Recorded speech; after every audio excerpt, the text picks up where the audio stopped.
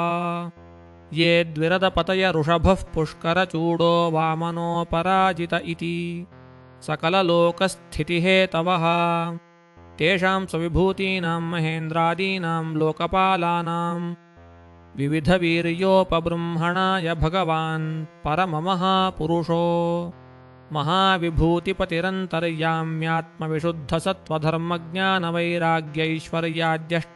महाविभूतिपतिरन्तर्याम्यात्मविशुद्धसत्त्वधर्मज्ञानवैराग्यैश्वर्याद्यष्टमहासिद्ध्युपलक्षणो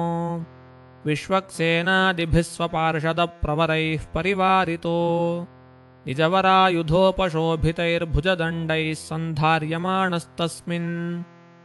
गिरिवरे समन्तात् सकललोकस्वस्तय आस्ते आकल्पमेष भगवानात्मयोगमायया विरचितविविधलोकयात्रा गोपीठाय अथ योऽन्तरविस्तार एतेन ह्यलोकपरिमाणं व्याख्यातम् यद्बहिर्लोकालोकाचलात् ततः परस्ताद्योगेश्वरगतिं विशुद्धामुदाहरन्ति अण्डमध्यगतः सूर्योऽद्यावा भूम्योर्यदन्तरम् सूर्याण्डगोलयोर्मध्ये कोट्यस्युः 25 मृतेण्ड एष एतस्मिन्यदभूत्ततो मार्ताण्ड इति व्यपदेशः हिरण्यगर्भ इति यद्धिरण्याण्डसमुद्भवः सूर्येण हि विभज्यन्ते दिशः खन्द्यौर्मही तथा स्वर्गापवर्गनरकरसौकांसि च सर्वशः